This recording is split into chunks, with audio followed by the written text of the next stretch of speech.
एक बार एक जंगल के निकट दो राजाओं के बीच घोर युद्ध हुआ। एक जीता, दूसरा हारा। सेनाएं अपने नगरों को लौट गईं। बस सेना का एक ढोल पीछे रह गया। उस ढोल को बजा बजाकर सेना के साथ गए भांड व चारण रात को वीरता की कहानियां सुनाते थे। युद्ध के बाद एक दिन आंधी आई।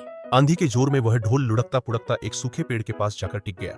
उस पेड़ की सूखी टहनियां ढोल से इस तरह से सट गई थीं कि तेज हवा चलते ही ढोल पर टकरा जाती थी और ढमाढम ढमाढम की गुंजायमान आवाज होती। एक सियार उस क्षेत्र में घूमता था। उसने ढोल की आवाज सुनी। वह बड़ा भयभीत हुआ।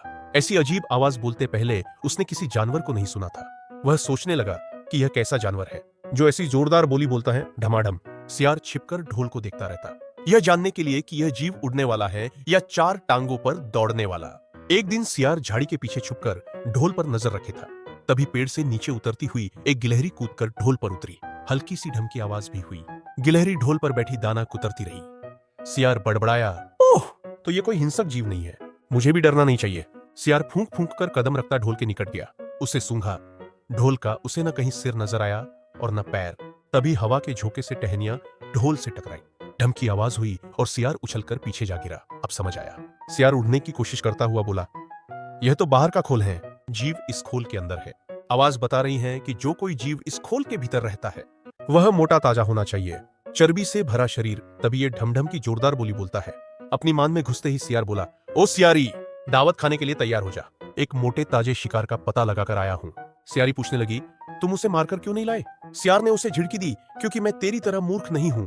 वह एक खोल के भीतर छिपा बैठा है।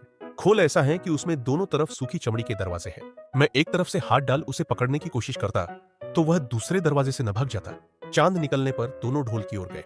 जब वह निकट पहुंच ही रहे थे कि फिर हवा से टहनियां ढोल पर टकराई और ढमढम की आवाज निकली। सियार सियारी के कान में बोला, सुनी उसकी आवाज? जरा सोच, जिसकी आवाज ऐसी गहरी है वह खुद कितना मोटा ताजा होगा।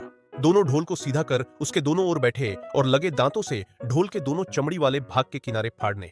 जैसे ही चमड़ियां कटने लगी, सियार बोला, होशियार रहना, एक साथ हाथ अंदर डाल शिकार को दबोचना है। दोनों ने हूं की आवाज के साथ हाथ ढोल के भीतर डाले और अंदर टटोलने लगे।